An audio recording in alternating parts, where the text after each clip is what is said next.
Hello बच्चों, आज मैं बात कर रहा हूँ जेईई मेन 2011 में पूछा हुआ क्वेश्चन इलेक्ट्रोस्टैटिक से लिया गया है, जो काफ़ी इंपॉर्टेंट है। इसमें आपका कंसेप्ट काफ़ी हद तक क्लियर होगा। The electrostatics potential inside charge spherical ball is given by phi equal to, इस तरह से दिया हुआ है। पोटेंशियल है ये, पोटेंशियल, या इसको आप ऐसे भी लिख सकते हैं, भी लिख सकते हैं ऐसे, okay. A R square plus B, मतलब ये पोटेंशियल दिया हुआ है इनसाइड में। Where r is the distance from the center and a, b are constants, then the charge density inside ball is, तो स्फेरिकल है, इस तरह से स्फेरिकल लिख सकते हैं, ओके। और इसकी रेडियस जो है इस तरह से r है, क्लियर है। मान लेते हैं इसकी रेडियस कितनी है, r। तो इसकी जो फील्ड होगी यहाँ पे, इस पॉइंट पर अगर हम फील्ड की बात करें, ये इनसाइड ही हो गया, सतह के जस्ट अंदर या सतह पे, okay.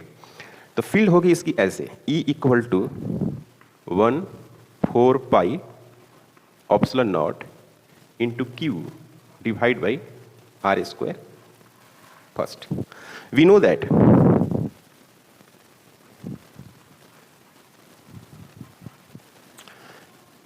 dv equal to minus E into D R. तो E equal to minus dv divide by D R. तो E इक्वल टू आप लिखेंगे बच्चों यहाँ पर माइनस लिख देंगे, और D divide by D R, और यहाँ पर लिखेंगे A R square plus B. तो ये तो कांस्टेंट है, तो इसका कांस्टेंट का डिफरेंशिएशन 0 हो जाएगा, इसका -2r हो जाएगा। मतलब ऐसा हो जाएगा E इक्वल टू, ध्यान देना बच्चों, E इक्वल टू इसको लिखेंगे माइनस ए माइनस 2AR, और इसको मान लेते हैं सेकेंड। तो from first and second, from first and second, यहाँ पर इसको लिखेंगे तो क्या होगा, -2AR equal to Q divide by 4 pi epsilon 0 R square.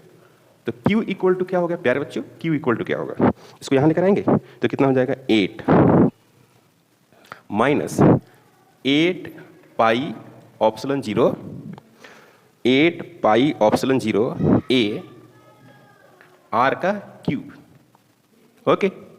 अब यहाँ पर देखिए, यहाँ पर एक और बात लिख सकते हैं, डी क्यू लिखेंगे तो क्या लिखेंगे यहाँ पर, -8 पाई ऑप्सिलॉन नॉट और इंटू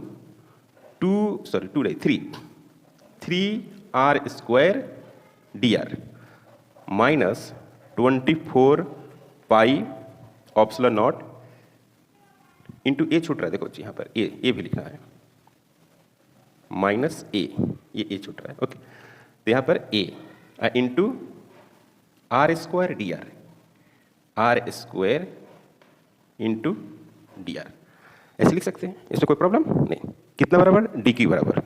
अब यहाँ पे कहा है कि आपको निकालना है सरफेस चार्ज डेंसिटी यानी वॉल्यूम चार्ज डेंसिटी।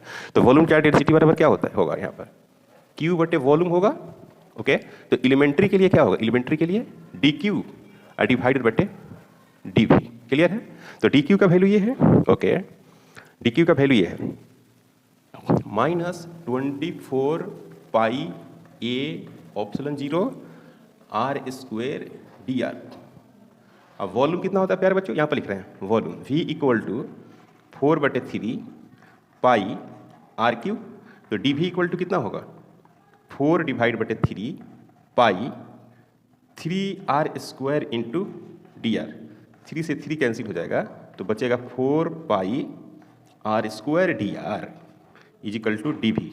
इंपॉर्टेंट और स्टैंडर्ड क्वेश्चन है। अब इस डी वी का वैल्यू यहाँ पर रखेंगे तो क्या मिलेगा, 4 pi R square D R R square 4 pi, तो -6 पाई।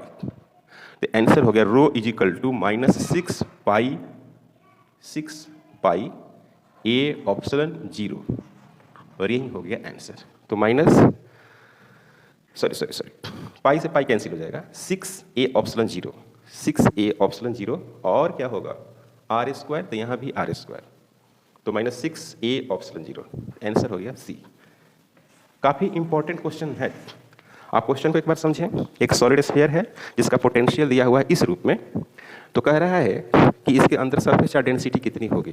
ओके, तो मैंने इलेक्ट्रिक फील्ड का ये फार्मूला लिख दिया और ये रिलेशन लिख दिया, और मैंने क्या कर दिया, ई को यहाँ पर पोटेंशियल दिया हुआ है तो इसको ऊपर रख के मैंने आर के रेस्पेक्ट में डिफ्रेंशिएट कर दिया, ये रिजल्ट आ गया। अब फ्रॉम फर्स्ट एंड सेकंड से, ये फर्स्ट है और ये सेकंड है, इस दोनों को इक्वेट कर दिया तो ये मिल गया, क्यू निकाल लिया मैंने, फिर डी क्यू निकाल लिया। ऐसा क्वेश्चन बहुत कम पूछता है। डी क्यू निकाल लिया, फार्मूला का इस्तेमाल कर दिया, फार्मूला ये होती है। ओके, डी क्यू का वैल्यू पुट कर दिया और डी वी का वैल्यू ये रहा। मैथमेटिक्स का यूज ज़्यादा हुआ है, ऐसा क्वेश्चन नीट में नहीं पूछ सकता है। क्यों? क्योंकि इसमें ज़्यादा से ज़्यादा मैथ का इस्तेमाल किया गया है, फिजिक्स का बहुत कम यूज किया गया है। चैनल पर नए हैं प्लीज़ सब्सक्राइब करें, शेयर करें। Thank you.